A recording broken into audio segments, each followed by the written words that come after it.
Hello and welcome to Literary Notes, a podcast by the Washington Talking Book and Braille Library. I'm your producer, Nathan Ureta, and this episode is another look back into the library's archive. Author Jamie Ford was born and raised in the Pacific Northwest, and his debut novel, Hotel on the Corner of Bitter and Sweet, draws on Pacific Northwest history. Taking place in the International District of Seattle during World War II, the book tells the story of a Chinese-American boy and his connection to a Japanese-American girl, who gets taken from her home by the American government during their internment of Japanese families. I figured now would be as good a time as any to look back at that part of our history. Jamie Ford sits down with then volunteer Na Young Kwon. Here's the conversation. I'm Na Young Kwon, a narrator and proofreader at the Washington Talking Book and Braille Library. Our guest for today's program is author Jamie Ford, whose debut novel, Hotel on the Corner of Bitter and Sweet, chronicles the budding romance of Henry Lee and Keiko Okabe during World War II. The setting of this novel takes place in Seattle's International District, or the ID, from where the title takes its name. The hotel of the title actually refers to the Panama Hotel, which still stands and operates as a working hotel. Welcome, Jamie. Thanks for having me. And you're actually giving a reading at the hotel tonight. Tonight at 7 o'clock, we'll be at the Panama Hotel. So are you actually from the Seattle area or lived in the Seattle area? You know, I'm from all over the Seattle area in general. I went to high school in Port Orchard, and I also lived on Bainbridge Island for a couple of years. My father and my grandparents lived up on Beacon Hill, and when I was in college, I lived up on Capitol Hill. So I've sort of been in and about the area for most of my adulthood and childhood. Looks like you did quite a bit of research for this book, but probably some of it's just from your own experiences. Yeah. The basics just come from anecdotal stories from my father or my grandparents, or just from spending time in the International District. A lot of research, really, I had to go back and look at what the whole neighborhood looked like before I-5, before it sort of bisected that whole area. So I did go back and look at maps from 1939 and hand-drawn maps, as well as spending time at the Panama. I love research. It's kind of a geeky part of the process, but it's a labor of love for me. Right. Were you aware of the Panama Hotel's history growing up here? You know, I remember a mention of it, and I don't know if it was in a Seattle Times or PI article from years ago, and I was actually researching another story, something to do with the Wami Club, and what happened there in the early 80s, and there was a mention of the hotel in the same article. And I kind of filed that away in the back of my mind, and as I was expanding the short story into the novel, I was really looking for a natural segue to the past to bridge the two narratives that are in the book, and the hotel immediately came to mind, and then I sort of tore off down that path as far as research. So it did start as a short story. It did. The book started as a short story about the button, this iconic item that my father wore just after the bombings of Pearl Harbor. It was one of the buttons that a lot of kids, and probably a fair number of adults, wore in the Chinese community that said, "I am Chinese," just to differentiate themselves from their Japanese neighbors at the time. Yeah, it's pretty surprising I think I did see a photo of, an old photo of someone wearing that button, and it's pretty surprising to see that, especially considering that, I know I'm someone who grew up in Washington as well, and I don't think at least in public school, that time in our history was not mentioned. And I think maybe a lot of other Asian Americans like myself maybe learned that through other sources, maybe through novels such as yours. How did you learn about the history? It's funny because now that the book's out there, I get questions from other interviewers or just emails from people who've read the book east of the Mississippi. And I feel good when someone does know a little bit about the history, but often people don't know about it. It's something that wasn't readily taught, wasn't readily discussed, which is, I find a little ironic because I know it was, the reparations for the internment came about in the mid-'80s during the Reagan administration, and I'm surprised how many people don't recognize what happened, and they don't, they haven't learned of it in other areas of pop culture or history. As far as how I came to know about it, just growing up here, I had probably a childhood high school awareness from some mention, but I really became aware of it when I lived on Bainbridge Island, and I was working for the Bainbridge Review, and at the time we brought back Walt Woodward to write a guest column, and I knew there was a reverence for him as a journalist, and I really didn't understand why. And I came at the newspaper business from the art side. I was an art director, not from the editorial side. And when I was asking about, he's coming out of retirement and he's going to former editor of the Review, and found out that he was the only editor on the West Coast that was openly speaking out against the internment in the face of treason charges, and that he was a real hero on the island and beyond people that were affected. And so that's really when I sort of had a depth of understanding. Interesting. Yeah, I think that, was that the only newspaper at the time that spoke out against? As I understand, as I was told, he was the only editor on the West Coast that was, openly, in his editorials was saying that this was, and I don't want to paraphrase his editorials, but that he was, a voice saying that this is an unjust thing. Mm-hmm. And of course, he lived on an island where his neighbors for years, were members of the Japanese community. They were just his neighbors, and they were being taken away. Right. So I'm wondering what it was like when you actually visited the basement of the hotel. What was your response? Yeah, that was interesting. I met there. I did two things on that day. One day, or the first thing I did that afternoon was I met with Doug Chin, who is a fairly famous activist and historian for the International District. And it was just great to talk to him because he's a very charismatic man, and he had a lot of firsthand history, even though he was born just after, I think he was fairly small at the time of World War II, or born just afterwards, but he grew up in the wake of all that. And then I was able to spend time with Jan, the owner of the hotel, and have a tour of the hotel upstairs and downstairs, and to go into the basement and to see that these belongings are still there. A lot of them, Jan let historians come in and take some of them for a traveling display, like at Ellis Island or something like that. And they've all since been returned, but a lot of them are still there. It's kind of frozen in time. It's kind of a humbling experience. These are remainders of someone's life, and not as much the artifacts that are there, but the fact that no one came back for them, or if they did, maybe they grabbed a couple things, but they didn't come back and just reclaim their possessions and start their life again. They had to move on. It's humbling.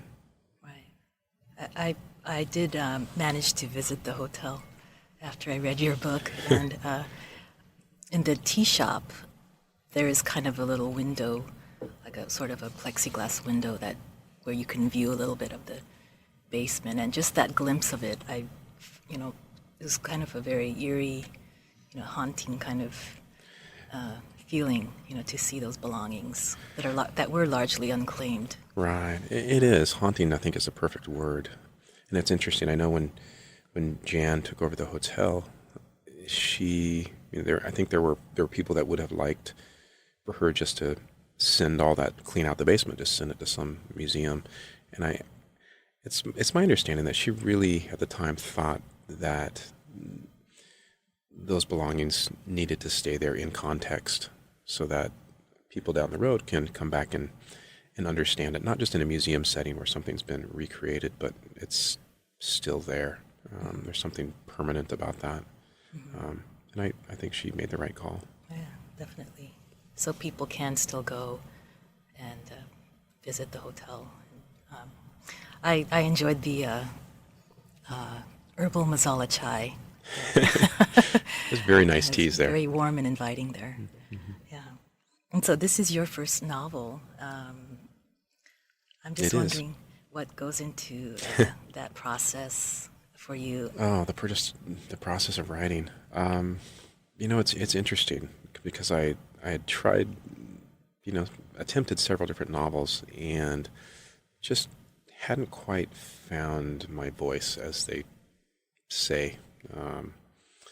That's a bit of a cliche, but it's really finding a comfort level of combination of what you want to write about and also the manner in which you want that narrative to unfold. And I mean, I'm half Chinese. My father was Chinese, and I really hadn't written anything with any kind of Asian influence, and I don't know why.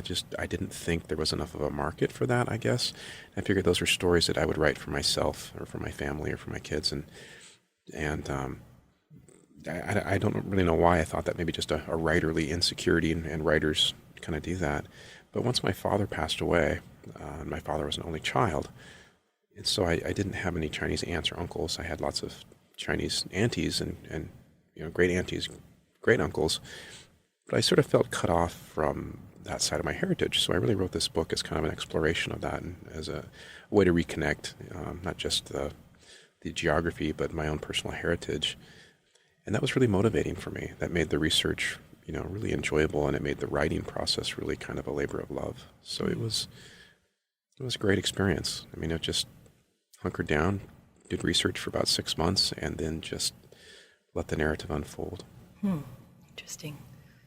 The story of these two characters is a pretty poignant one. It's about a first love, and pretty heart-wrenching at times. But there's a real I guess bittersweet quality to that relationship. How did those two characters The characters evolve, I guess, in your... Sure, the characters of Henry and Keiko. I'm just a sucker for love stories, honestly. I just like classic love stories, whether it's in film or in literature, in print. And the great thing is I do like classic love stories that are a bit on the, innocent side, sentimental side, where there's more of an understated relationship rather than an overt depiction of these characters. And since they were so young in the book, and since the book is set, half of the book is set in the 40s, in a time where sort of the decorum of the age was in film and print, you didn't have these, sweaty love scenes. It was all pretty restrained. I just used that as an opportunity to write a very simple love story and try to keep it within that almost 40s decorum, which seemed to just match the voice of the characters. As far as the characters themselves, I don't know. Authors tend to draw upon their own experiences, I suppose, and maybe there's a little bit of that in both of those characters, and also probably in my, the relationship of my grandfather, who had similar stories of, very formal courtship arrangements and being allowed to date someone when he was 17 because he knew the family really well and their brothers approved of him dating their sister and things like that. And then him having to go away to China for a while and basically losing that connection to that person that he had dated before. Those kind of sort of anecdotal histories. Mm-hmm. I see. And music also plays an important part in this novel. I guess the flourishing jazz. Yeah, that's the Seattle jazz scene, and that was something that I was always fascinated with, even as a kid, because we would go have these big family dinners down in Chinatown, and my grandfather would comment that this used to be a jazz club, and this is where Cab Calloway played, or this is where, when some great jazz performer of the era made a West Coast tour, they would swing through South Jackson. I couldn't quite quantify who these performers were, but I could look around and see that time had passed and that there was an interesting history here. And I always felt a little loss or sadness when an icon of the neighborhood became modernized, when it not just revitalized, but when it was basically, turned into a bank or turned into something that perhaps didn't enhance the cultural flavor of the region, and I always felt a loss there. And the more I always was fascinated by Bud's Jazz Records, which I heard now is closed, which it's closed last year, which is Right. sad, It is sad. because that is depicted in the book. And as I did more research and learned that Quincy Jones was there, and that there's so many of these great artists got their start there, really got their act together, and then left Seattle and really made it big. From Ray Charles's first paid gig at the Black Elks Club, which there's really no trace of these places anymore. I went to the address to try to find where the Black Elks Club was, and I found the address, and it's really, I don't even know what's there. It's just sort of a building front, and I'm trying to imagine that there's this, there's a door there with stairs leading up, and I'm imagining that it must have been upstairs at one time. But I tried to go back and find some of these histories, and they don't, for the most part, don't exist anymore. And so it was an interesting part of the culture at the time that did exist and was where people went to have a good time, and I just kind of wanted to depict that. So the actual address of the Elks Club was near the International District? Yeah, and it's tough because the one that I found, and it's just before you get to the overpass, and it's one of these address and a half, which is usually an upstairs walk up, and it's on South Jackson on the left side, and I don't know what it is now. Interesting. It's somewhat abandoned. And so I'm wondering, in your research, was the audience people who went to these clubs pretty much from all over in Seattle, or just a certain... The patrons of these clubs? It's funny because I think by day and by night there was a different crowd that frequented these clubs. By day it was the typical international district with locals shopping and going to school and going about their business. But in the evening, it seemed to be there was a bit more of patronage from the Caucasian community that would go there for this is before Vegas, so when people wanted to go someplace where and it probably has its roots in Prohibition time, when people wanted to go and get booze and have a good time, dancing, gambling, whatever, they went to the International District. They went to South Jackson, really. And I think once Prohibition was lifted, it was still the place to go. Oh, wow. I think there was mention of the rum during Prohibition, which I think was it was detrimental. Yeah, Jamaican ginger. Oh, Jamaican ginger, right. which was used to make bathtub gin, which, that was bad stuff. That blinded and crippled people, and but that people didn't know it at the time. It took a cumulative effect of that much alcohol consumption to really for people to realize what a danger it was. Right. So you've been on a book tour this week, Portland and now Seattle. What has been the response from the readers that you meet in these cities? Well, so far so good. I'm just have my toe in the water now on the book tour. Did 2 stops in Montana, which were great. And it's nice, especially in a place like Montana, which is predominantly Caucasian. And there are people, I wasn't sure if people would have a recollection of this time period, or if they would embrace the story that's being told. And it's overwhelmingly so, which is great. Great reception as a writer. Just did a reading last night in Portland, and it was great. It's nice to come out here because there's a diversity of cultures of people that are coming to the readings, and hearing their takes on it, and hearing people that they know that experience these things firsthand. It touches people here a lot closer. Spending the balance of the week in Seattle, and next week going to San Francisco. So it's been great, and feedback that I've just been getting through emails has been overwhelmingly positive. Wow, great. I know for those who experienced, who actually were internees or lived during that time, they don't necessarily talk about it openly, even amongst their family members.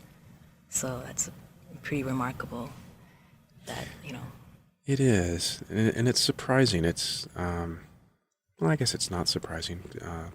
Culture-wise, I lived in Ashland, Oregon, until I was about 11 or 12, and my best friend was a boy named Toady, and his father is Lawson Anata, who is Oregon's poet laureate, and he grew up in hermit camp in California. And growing up, I had no clue, and we spent a lot of time at Toadie's house and knew his father quite well. And it wasn't until I was actually researching this book that I came across his name, and he had written books of poetry about his camp experiences. And so, it was something that just wasn't, and for whatever reason, I'm not sure, but it wasn't talked about. But I think it's more talked about now. That may just be because it's bubbling up a little bit in culture. And also I think communities are building monuments and little bits of, things that remind us of what happened or what was once there. I know there's an effort on Bainbridge, there's a capital campaign to erect some sort of monument, which is good. It's a good reminder. Right. I'm just wondering, I enjoyed reading your novel. Do you have any other projects in the works? I do. Yeah, that's what my agent always asks me. What's next? And when can I see it? I've been working on another book for about a year, off and on. And it's funny, kind of, when I worked on Hotel, I was able just to work on nothing but that, really. And I've had to sort of break away from this new book to go back and edit Hotel, or help what I'm doing now to go out and promote Hotel and that kind of stuff. But I have another book in the works. If you're a reader and you like Hotel, you'll probably like this next one. It's a multiple narrative. It's very historical, very multicultural, and it's also a different kind of love story. I think don't you have a short story, or I think there's an anthology coming out? Oh, yeah. I think it's described as a graphic novel. Yeah. That's it. That coming out? That's coming out in April, and a group of guys in California, they're fans of the graphic medium, but they also they work in related fields, have put together a Asian American superhero anthology. The first of its kind. It's about 210 pages. It's called Secret Identities. It'll be on sale in April. I did write one of the stories in there, and there's probably 30 or 40 contributors from writers and artists, and it's I'm just honored to be included. I have a little bit of a story in there, but there's some great stuff in there. I'm just humbled to be associated with these guys. I'm just swimming in their wake. They're so good, and there's featured artwork inside from people that are working in the comics industry. It's a fun piece. So all the stories are in comic book format then? It's graphic novel format, and there's they created a world. So there's some characters that jump from one story to another, or are loosely related. They created a comic universe, so to speak, even though some of the stories are more action-oriented, some are tragic, some are family-oriented, some are more humorous, some are, more poignant, with different writers, different artists that have paired up to work on it. And all of the superheroes are Asian Americans. It's, which is great. Yeah. And who's the publisher for? The publisher is the New Press out of San Francisco, I believe. Okay. I thought it'd be interesting actually to have you, if you, I have a copy of the book here, if you'd be interested in reading from your Sure, novel. I'd be happy to. Yeah. I'm just going to read this fairly short section here, but it's a pretty emotional scene. And what's happened in the story so far is the characters of Henry and Keiko have met at school. They spent time together. They've spent time together outside of school, and they've formed this very affectionate friendship with one another. And what's happened in the story to this point is After the bombings of Pearl Harbor, there have been FBI raids into the heart of Japantown, where people have been arrested, radios and camera equipment have been confiscated, people that are suspected of spying, that type of thing. And it was kind of a hysterical time. People were going so far as to look at the strawberry farms on Bainbridge Island and were accusing farmers of planting their crops in the direction of the naval shipyard, for bombers and things like that. It was a very paranoid time. And so what's happened is Henry knows that these raids are taking place, especially the night before. He goes to school, and Keiko's not there. And so he cuts class, runs outside, and sees smoke coming up over the buildings in the direction of Japantown. And that's where we pick up the story. Running toward the smoke, Henry avoided Chinatown altogether. Not because he was afraid of being seen by his parents during school hours, though that was part of it, but because of the truant officers. It was almost impossible to skip school where Henry was from. Truant officers patrolled the streets and parks, even small noodle factories and canneries, looking for migrant children whose parents often sent them to work full-time rather than to school. The families probably needed the extra money, but locals like Henry's father believed that educated children meant less crime. And maybe they were right. The International District was normally quite peaceful, aside from occasional gang violence by rival tongs, or by enlisted men who wandered in, then staggered out, drunk and ripe for trouble. Plus, any police officer seeing an Asian kid on the street during school hours would usually pick him up as well. He'd be sent home, where the poor kid's punishment by his parents would probably make him regret not being thrown in jail. So Henry cautiously edged his way along Yesler Way on the Nihonmachi side, all the way to Kobe Park, which was now deserted. Walking through the corridors of Japantown, he saw a few people out, like a Sunday morning in downtown Seattle, when all the shops and businesses were closed, and those that were open had few patrons. What am I doing here? He asked himself, looking up from the barren streets to the sky, the cold sky, plumes of black smoke snaking skyward from places unseen. I'll never find her. Still, he kept busy wandering from building to building, avoiding the strange looks on the faces of the few men and women who passed him. In the heart of Japantown, Henry found the Ochi photography studio once again.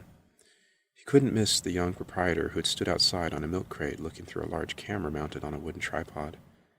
He was shooting in an alley that ran in the same direction as Maynard Avenue, where Henry saw the source of the fires. They weren't Japanese homes or businesses as he'd feared. They were large burning barrels and garbage cans set ablaze in the alley, fire and smoke pluming up and over the apartment buildings on either side. "Why are you taking pictures of garbage fires?" Henry asked, not sure if the photographer even recognized him. The man looked through Henry, then his eyes blinked as he seemed to remember him. It must have been the button Henry wore. The photographer turned back to his camera, his hands shaking. "They're not burning garbage." Henry stood at the T where the alley met the street, next to the photographer on his milk crate and his camera and his flashbulbs. Looking down the alley, he could see people coming and going from the apartment buildings, throwing things into the burning barrels. A woman yelled out of a third-story window to a man below and threw down a plum-colored kimono that looped and swirled, settling like falling snow on the dirty slug-trailed pavement of the alley.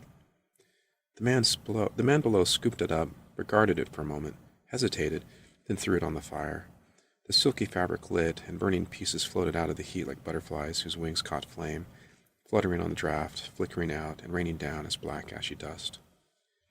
An old woman brushed by Henry with an armload of papers, throwing them into the fire, where they made a whooshing sound. Henry felt the heat on his cheeks and stepped back. Even from a distance, he could see there were scrolls, artwork written and drawn by hand, large Japanese characters disappearing into the heart of the fire. "Why are they doing this?" Henry asked, not fully understanding what he was seeing. "They arrested more people last night.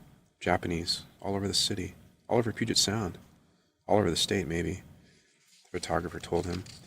"People are getting rid of anything that might connect them to the war with Japan. Letters, clothing, it all must go. Too dangerous to keep. Even old photos. People are burning photos of their parents, of their families." Henry watched an old man wearily place a neatly folded Japanese flag into the nearest burning barrel, saluting it as it burned. The photographer snapped the shutter on his camera, capturing the scene. "I burned all my photos last night." He turned to Henry, the tripod shaking as he held it. With his other hand, he wiped his mouth with a handkerchief. "I burned my own wedding photos." Henry's eyes stung as they filled with smoke and soot. He heard a woman yelling something in Japanese somewhere in the distance, and it sounded more like crying. We had a traditional wedding right here in Nihonmachi. Then we took our photos at the Washington Park Arboretum in front of the magnolias and rock roses. We wore kimonos, Shinto dressing that had been in my family for 3 generations. The photographer looked haunted by the scene in front of him, haunted by the destruction of touchable, tangible remainders of life. I burned it all.